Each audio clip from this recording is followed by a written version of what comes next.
Thunderdome, as dramatic as it was, we move into the even more titillating topic of Harrenhal. Many would say correctly that it is a castle.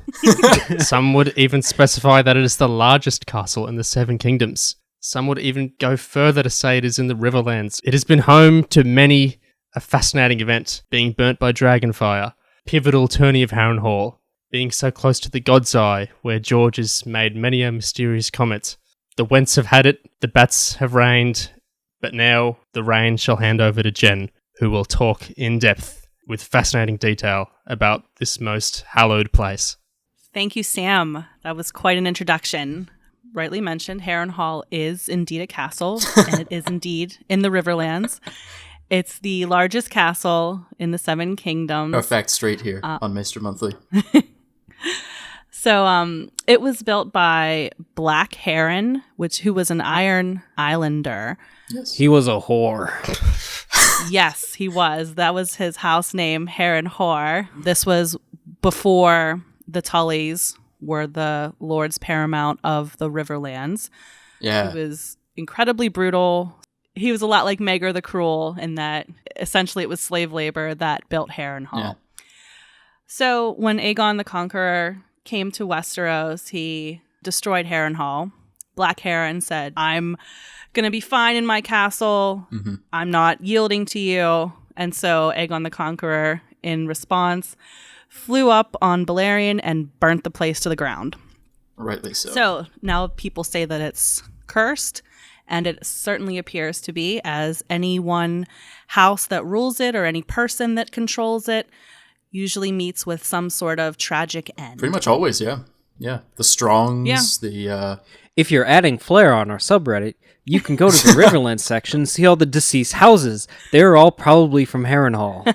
You know, the way, Jen, you phrase Harren holing himself up in Harrenhal and Aegon putting an end to that, I think it really makes me realise we all have a time in our life when we've done something very similar. Every person's home is their castle, and I think this tale of hubris calls very true to everyone alive today, at least in my neck of the woods. Yeah, that hubris. So the tourney at Harrenhal is important for kind of two main reasons. And the political reason, as far as the Seven Kingdoms are concerned, is that that's where Robert's Rebellion begins. That's the seeds are planted there. And if the tourney at Harrenhal events don't happen, we don't get Robert's Rebellion. Mm-hmm. Yes, maybe we would have had some sort of political strife the way we did, but the particular events that happened because of Harrenhal. Yeah. And the other main reason that we talk about the tourney at Harrenhal is the sort of magical ramifications of the events that happened. If you're a believer in the Azor Ahai, or Prince That Was Promised, prophecy, that's where Rhaegar and Lyanna meet. Yes. And that's how we get baby Jon Snow. So if you think that Jon Snow is the prince that was promised, if Rhaegar and Lyanna don't meet at Harrenhal, we don't get our champion against the others and the Long Night. Yeah. So those are that's why the tourney is important. So it's like Tinder, although never used it. Well, I was just going to say, it makes you think of all the Rhaegars or Lyannas you might have missed at your own tourneys in life. I think there are two equally good takes coming from Aaron and Sam right now. So, Sam, are you okay today? I'm worried. Are you all right? Is there anything you need to talk about? George has just done such an excellent job infusing the tourney with such a lovely melancholy feeling that I can't help but be absorbed. You know, it is true though, because I think the tourney, like in terms of the story, does play that role for a lot of the characters of like this, like the last time they can all remember, like everyone getting along and the Targaryens were there. You know, like it is this very melancholy memory for a lot of characters. Elio and Linda have an excellent essay in the Beyond the Wall essay book, something about the death of romanticism in Ice and Fire, and it uses, if I recall correctly, the tourney as like a point of like a lost memory that characters pine for, you know, the way things were, as like this kind of operative base for like their beliefs and everything. It's just a really cool example of the backstory, like being this romantic thing. That is, yeah. Yeah, and especially since a lot of our detail on the tourney comes in the form of basically a children's story from Mira to Bran. it's not told in sort of a overly brutal adult way. We're given most of our information in these very symbolic, like, oh, and then the Knight of the Porcupines danced with, so-and-so. Yeah. Very storybook. I think what George is really saying there is to listen to the children. That's right. Because you never know what they have to say. That's right. Out of the mouths of babes. Kids say the darndest things. Bill Cosby. Let's not go there. No. You can't go there anymore. Let's not put our listeners to sleep. Jeez. Oh, Aaron. That was a mistrial, Aaron. I'm calling mistrial the whole thing. I can't. There's no. How do we fix that? So I'm just gonna go. I'm just ignoring and pivoting. So going back to the thinnest thread that we were talking about with Michael, you were saying how we get the information about Harrenhal. The tourney at Harrenhal is actually only mentioned 3 times in the main book. Wow. So the first mention we get is in Ned's his fever dream when he's in the Black Cells. And that's in Game of Thrones, the first book. The next time we hear about the tournament is in the Night of the Laughing Tree story from Mira, Bran, and Jojen. And then the last time we hear about the tourney is in A Dance with Dragons when Barristan Selmy is remembering Ashera Dane and thinking, how different things could have been if he had only won the tournament instead of Rhaegar. Right. That's an excellent point because it kind of calls back to when we were talking about lore before story in the Thunderdome, and that if he's seeding this since 1996 in a Game of Thrones, this is obviously something very much made for the story. This is, a huge part of the actual narrative of Song of Ice and Fire since it goes that far back. Right. A reason it's so compelling because it's so connected to the story itself. It's not just these demon roads are cool because they're old. Right. Yeah, no, it's completely baked into the entire narrative. That's Very why astute point. It's so unlike, I think there's some sort of rose garden scene or garden party thing with the Dance of the Dragons. I can't really remember because I read those books exactly once. Where they decide who's the blacks and who's the greens because so-and-so is wearing a black dress. So anyway, this Tournament of Harrenhal type thing where everyone was together and it was a big party. But that's so much less interesting because you don't have the resonance of that with the characters who are actually in the story, whose emotions you're reading about and who you're experiencing firsthand. And then as discussed in the World of Ice and Fire, we get sort of an info dump about more of the plot line and what sort of happened behind the scenes, which we didn't get at all in the books. So, but that's it. The Harrenhal might be mentioned sort of as a place. People go, people come, people stay, people are murdered there. But as far as the tourney goes, those are the only mentions of it, which I thought was interesting and I didn't realize until I was putting together my notes for our talk today. Yeah, I did not realize how sparse it was, I guess. I think that speaks to George R. R. Martin's skill, to imbue those few moments where he brings it up with that much power so that we're so interested in what happens when he brings it up like 3 times. And since he never meant for Barristan to be a point of view to begin with, we can assume that 3rd time is just like a happy accident. Really, it's like Ned and then Mira telling Bran the story and then who knows? Oh, that's a really good point. I didn't think about that. That's a really good point. Was there going to be another mention from someone else, or what would it have been? That's interesting. Because you assume that since we're starting to get into the second half of a 7-book series here, that we're going to start getting some of these very important background things fleshed out a little bit more. Mm-hmm. And there aren't that many people around from it. They're still left alive. And the people that are left alive or that are around have conveniently been either off stage for most of the story so far, or they get shushed. In the case of Barristan with Dany, something always conveniently happens that he doesn't get to tell her the rest of the story. That's right. And you have Mace Tyrell. He was there until the end of A Dance with Dragons. He hadn't even shown up in King's Landing. Yeah. Let's see. Rhaegar's squire, Richard Longmouth, he's conveniently not mentioned anywhere, which is a lemon cloak. Exactly. There's a whole other slew of theories about who he might be if he's still around. Yeah. Even the show kind of inherited this idea of, mentions of it being so sparse and often coming before death. In their scene of how Barristan told the story about Rhaegar playing the music. Yeah. We get these mentions and then he gets a death. Yeah. It's like information from the actual survivors of the rebellion is so hard to come by, and they're all so old and frail that it's really scary to think we can lose that proper information so quickly. Yeah, that's good tension in terms of George R. R. Martin's storytelling. Oh no, we got to find the survivors of the tourney before they all die. That's a nice David and Dan did a great job of, continuing that idea. Killing Barristan to fulfill George R. R. Martin's wishes. Well, this is in a different place in our outline, but I feel like we've been sort of dancing around the subject of Howland Reed, so we should just sort of jump right into Howland and his role at the tourney, because we find out all this stuff from Mira in Storm of Swords is obviously trickled down from Howland to his kids. So how is Howland Reed involved in all this? And he travels to the Isle of Faces beforehand, so what is up with that? So you can almost see that Howland Reed is sort of the, I don't know what you might call him, like the impetus for a lot of the things that happen. Because if he doesn't do what he does, we don't get Rhaegar meeting Lyanna, we don't get Jon Snow, et cetera, et cetera, et cetera. So in the Night of the Laughing Tree story, Mira tells Bran about how Howland left the Neck and he travels down to the God's Eye. Mm-hmm. So the God's Eye is an island. No, sorry. The Isle of Faces is an island in the middle of the lake called the God's Eye. Right. So he goes down there during the year of the false spring. So that's 282. Right. And he stays there on the island with the Green Men for the entire winter. So this wasn't like a quick little trip. He stayed there and was there for a while. And the Green Men, the Order of the Green Men, so we might as well mention. Order of the Green Men was created to keep watch over the Isle of Faces. And the Isle of Faces is where the First Men and the Children of the Forest signed their pact so that they would stop fighting and warring against each other.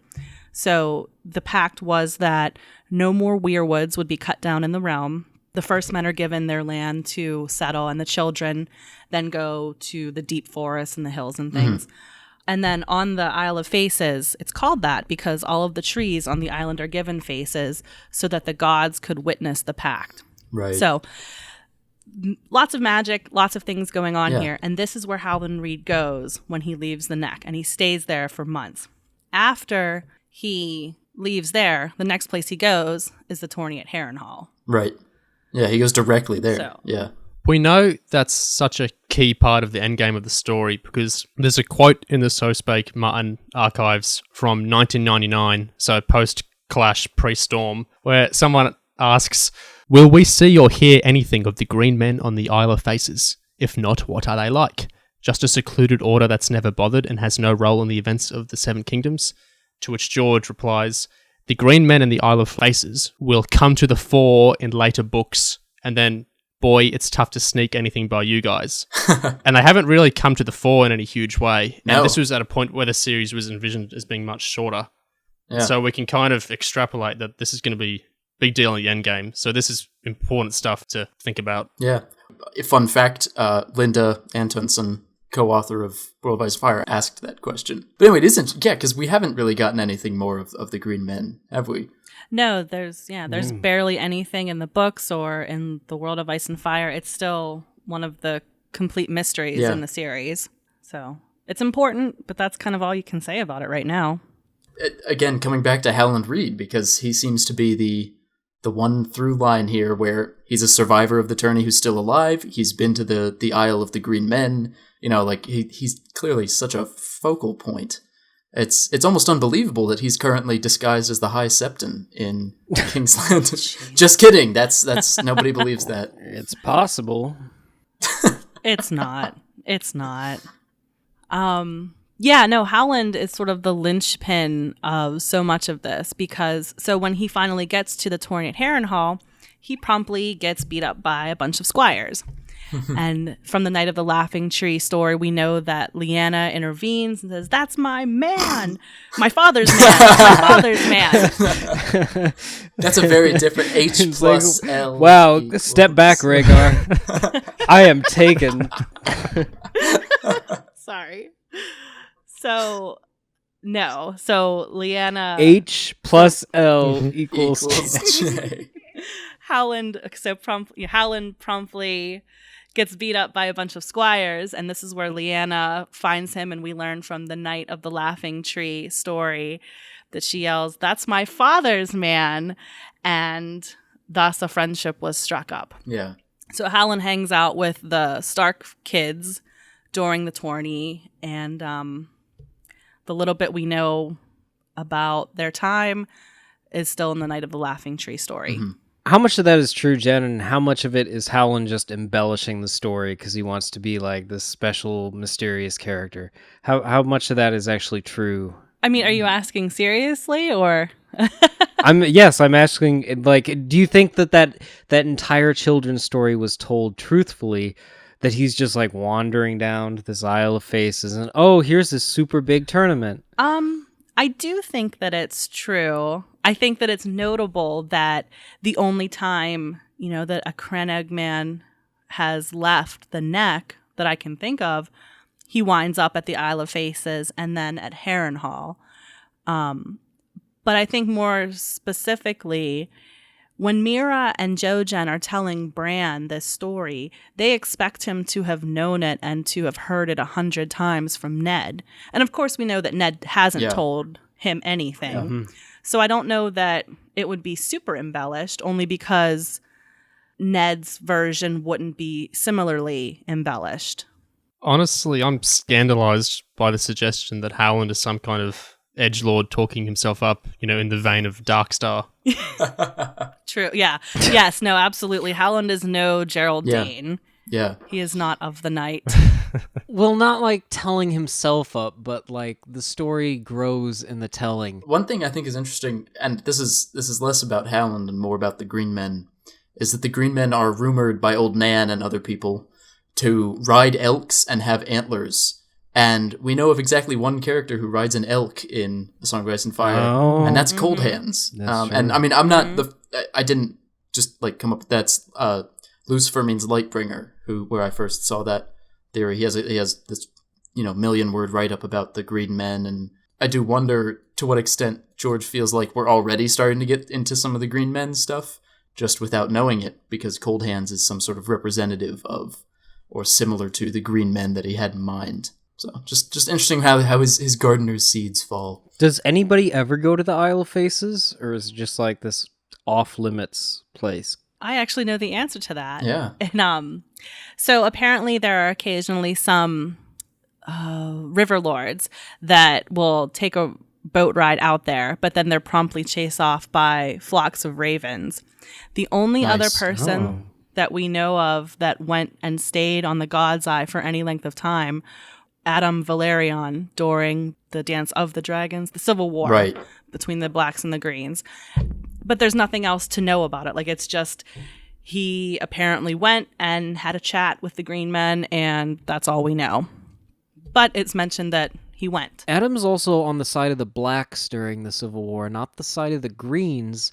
And he goes to visit the Isle of the Green Men. I don't know if that means anything, but that is interesting. But no, so there's no one else that has gone that we know of. It's not something that people can just jaunt to. And if you do just jaunt, you get chased off by ravens. Which, again, ravens accompany Cold Hands wherever he goes. So, I mean, obviously Bran isn't exactly running anywhere anytime soon. But if there are faces carved all over the Isle of Faces, you would assume that Bran, through the Weirwoods, is going to be able to see what happened at the Isle of Faces pretty much throughout all of history, right? I mean, that seems to be where we're kind of building towards here, hopefully.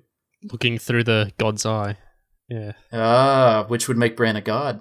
So, obviously, jumping off of the island a little bit and sailing back across the God's Eye towards Harrenhal with our buddy Howland Reed, the tourney happens, and there's a whole lot of backstory to it that we sort of get in The World of Ice and Fire, and who is responsible for what aspects of the conspiracy and all that. So it seemed like Rhaegar had this plan, right? I think that's what we've sort of been told, is that he had this plan to replace Aerys. What exactly? That's a really great point. And until the World of Ice and Fire book, the only real mention about what Rhaegar might have been planning with regard to Aerys was from Jaime Lannister's point of view when he's remembering Rhaegar leaving for the Battle of the Trident. and Rhaegar tells him that he's planning on calling a council. Right. So Battle of the Trident is in 283. This is a couple of years later after the Tourney of Harrenhal. So yeah, the world book tells us that Rhaegar and his supporters at court, which were, they say, primarily the younger crowd, and the older crowd was happy with Aerys being completely batshit insane. Much like Jeremy Corbyn and Theresa May and that dynamic in the UK. Hey, yes. There's some topical. Similar. Uh-huh. Rhaegar sends his Kingsguard buddy, Oswell Went, to Harrenhal to see Oswell's brother, Walter. Rhaegar fronts the money for the tourney itself and for the prizes. And the prizes are so lavish, and they're designed to be a huge draw for a lot of the crowds of Westeros. Right. And that's what ends up happening, is that no one could sort of turn down this potential glory. Yeah. They picked Harrenhal because it was so big, because they wanted so many people to be there. Mm-hmm. The Grand Council under King Jaehaerys Yeah. to decide one of his successors, something. I can't remember the details. Yeah. That was also held at Harrenhal, specifically because it was so big they needed so many people to come there. Yeah.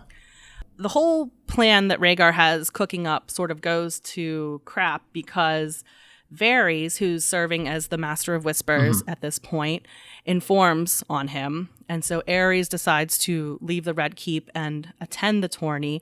In his mind, it was sort of, I guess, to show, I'm still your king, I'm still powerful, here I am. Yeah. Hey, buddy, I'm here. Pretty, yeah. I don't know what you would call that. So Aerys hadn't left the Red Keep since the defiance at Duxendale. Woo! So he was a prisoner for an entire year. So it's 4 years between Duxendale and the tourney. It's a Duxendale. You keep saying Duxendale, not Duskendale. So it's been 4 years since Duskendale. Right. And not very many people had seen him. So when he does finally appear at Harrenhal, people are absolutely shocked at what he looks like.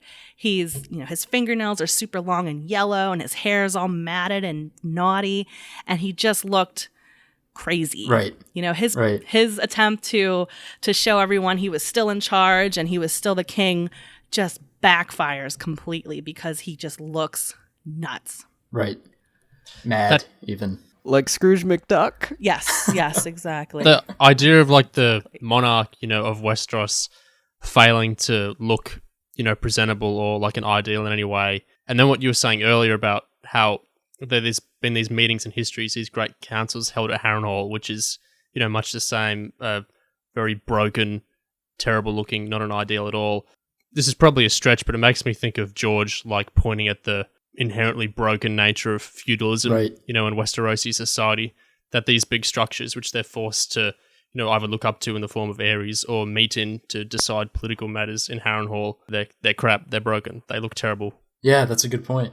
Harrenhal's the only place big enough for this council, but it's basically just a wreck. It's an abysmal place. Yeah. So Aerys shows up and Rhaegar is like, I can't call a council anymore because... Yeah, no, that's... I guess the assumption, we don't really know exactly how that went down. Yeah. But it was known that Aerys was cruel and sort of capricious. And so it's hard to imagine that anyone would have been willing to do the council with Aerys there when he likely would have just punished whoever it was. Yeah. So yes, the council doesn't happen as a result of this. Or does Rhaegar see Lyanna there? And he's just like, oh my God, forget everything about the Seven Kingdoms. I don't care anymore. This girl is hot. I mean, that kind of does happen as a result. Like, it was sort of, I think, both of those things. Like, the council doesn't happen because it can't happen. And Rhaegar and Lyanna. Yeah. They have their own tournament of love. I thought was interesting with regard to what Rhaegar might have been planning was... You can kind of see some similarities with King George III of England and his son George IV. Oh snap! So I don't know how strong the similarities are because it's not area of history. Sure, right. But yeah, but George III, it's well known that he had some mental health issues. Totally. And so his son actually reigned as the Prince Regent for 9 years until George III died, and then George IV, ascended the throne. The main difference, though, is that George III knew he was unwell, and he, at least as history tells us now, right. Like he was okay. He understood that he had to sort of cede the power, and it's not really. I don't see Aerys doing something similar. Mm-hmm. He wasn't. George wasn't like a mad king in that sense. He was. Yeah, George wasn't burning people right alive. I'm just thrilled. Yeah, I'm thrilled we're going down this line of applying Tourney and Harrenhal to the real world. Like I was really trying to push for, whether in our own lives or in the lives of, King George III, who we can all, relate to deeply. So I think this is a most fruitful avenue of conversation, and I'm thrilled to hear that point of view. Thanks, Sam.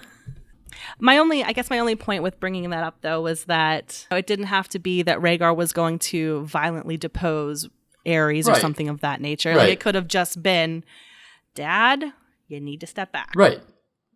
Yeah. And I mean, I don't know, that is genuinely, I think, something that people do go through. Is like, obviously not on a national scale where they're calling great councils for it, but when their parents get older and you have to make those kind of, like, I don't know, put Aerys in a nursing home or something. Like, it's almost that kind of call that Rhaegar is trying to make, but on this national scale at Harrenhal with the entire kingdom at his back. You shouldn't be driving anymore, Aerys. It's time to turn those keys Not over. with those fingernails.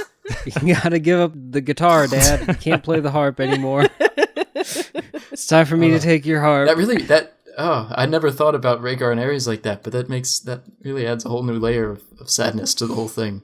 Well, he wasn't that old, was he, at this point in time? That's the thing, he wasn't. He was just nuts. I think we have these images of him, right, as like this white-bearded ancient man, but really he didn't live to be that old.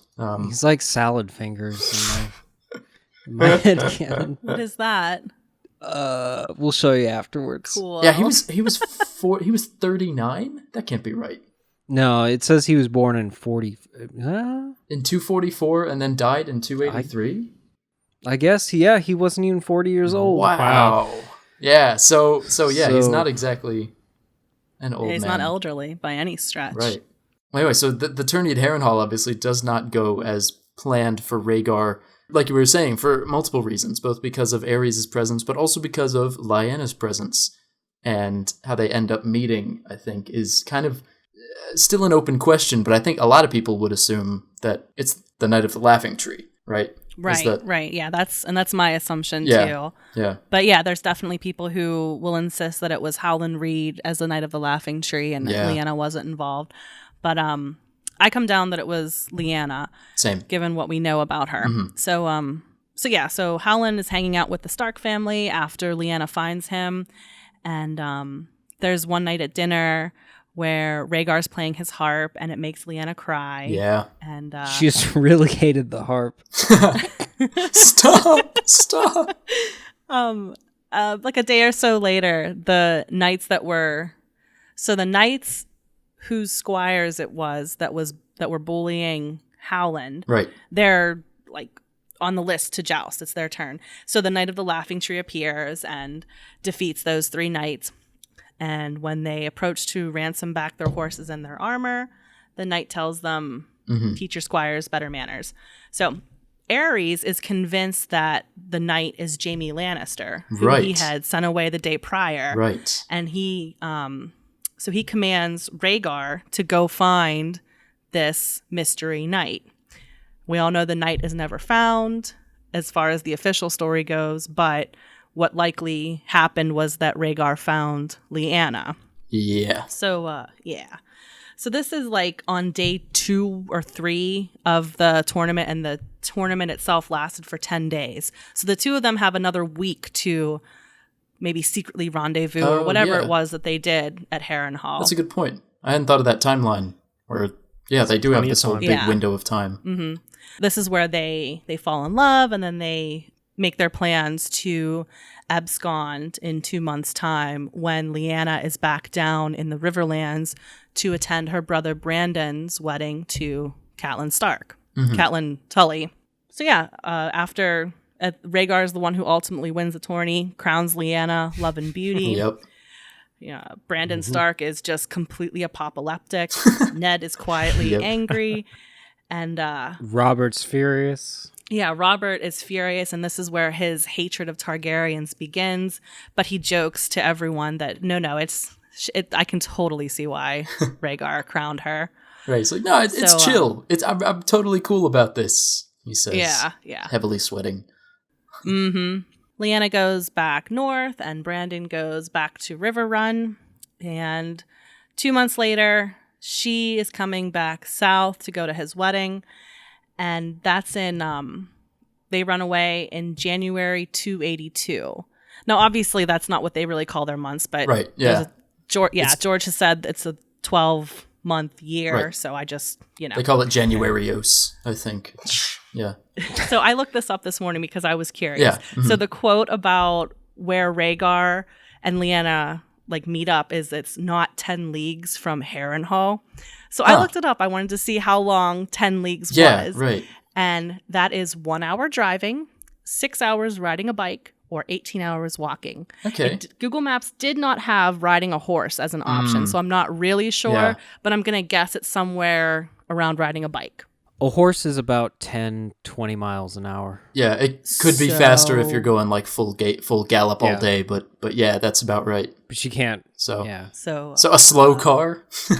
Yeah, something like that. So a couple hours. Absolutely. Yeah. This is. I hope your car can make more than 20 miles an hour. You got a really it's like bad It's like a Fred Flintstone car. So very close to Harrenhal, though, clearly. Yes. That's the ultimate point, is that it's right around Harrenhal. Yeah. And I guess you could probably assume that meeting around the God's Eye Lake was part of it, but we don't know those kind of details. Anything like that is just complete guessing. Right, yeah. So the two of them run off from there, and then the rest of the story is pretty well known. Brandon goes to King's Landing like a dumbass and demands that Rhaegar come out to die, which... Come on. That was going to work. Yeah. It was a really bad plan. Yeah. I don't think he thought it through. Rhaegar, I would like to kill you. Yes. I officially petitioned for your death.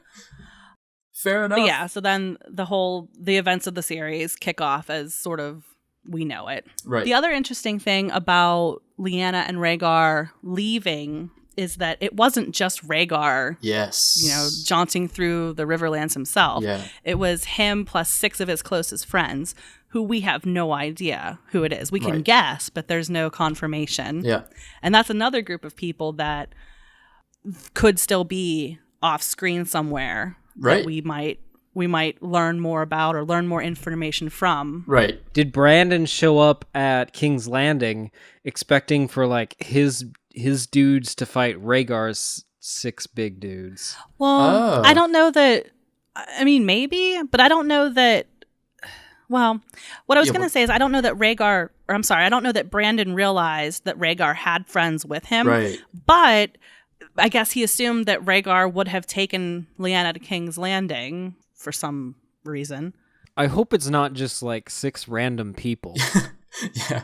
There's some decent guesses about who it might be.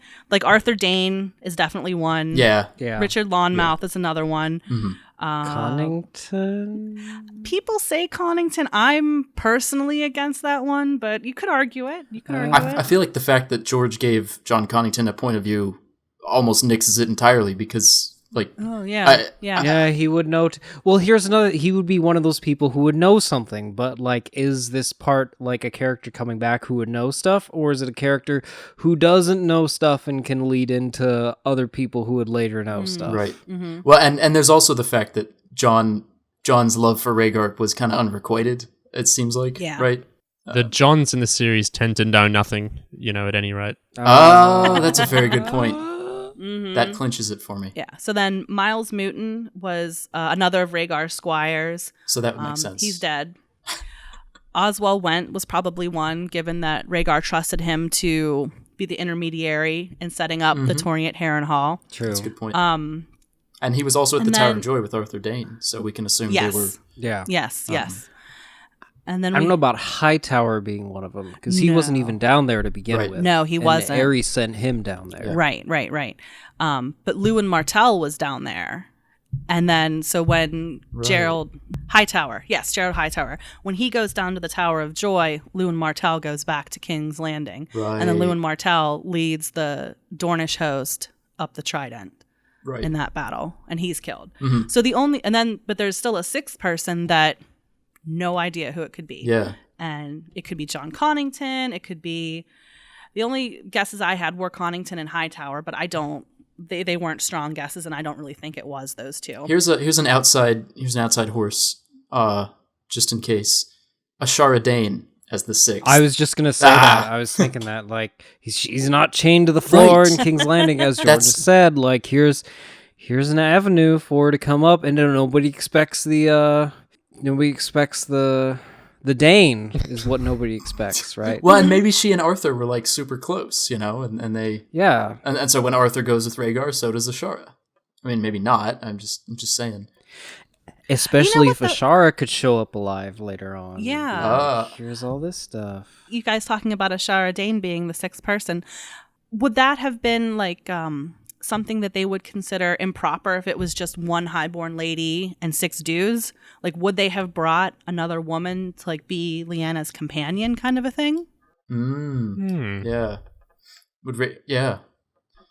Don't know. Just a thought. I think Ashara Dane is a strong, powerful woman, and she can do whatever the hell she wants. That's a great point. How about that?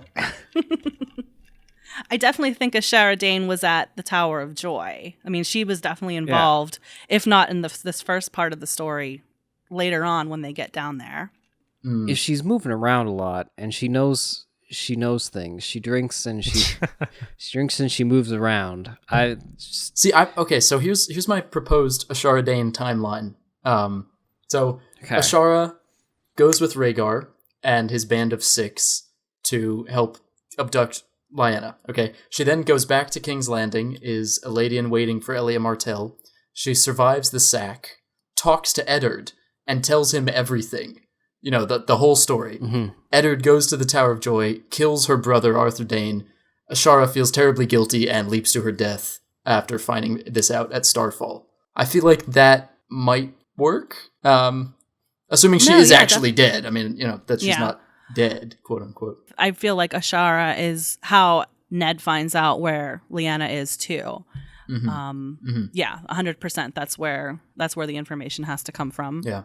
Well, but you know what though? That's my idea. That's not like, the books do not say that. Right. Yeah. Yeah. It's the most likely guess, because she's something involved with Ned, according to other people, and then Ned shut everybody up in Winterfell and said, "No, you're not going to mention her name anymore." So they had probably some kind of rapport at Harrenhal, and then later on, the most prime connection between Ned and the people at the Tower of the Joy, where you can't really find anybody else who would know both parties to connect them together. Right. Yeah, she's a good intermediary. My only detail that I disagree with you on, Michael, is that it wasn't in King's Landing. I think it was at Storm's End when Ned goes down there to lift the siege. Right.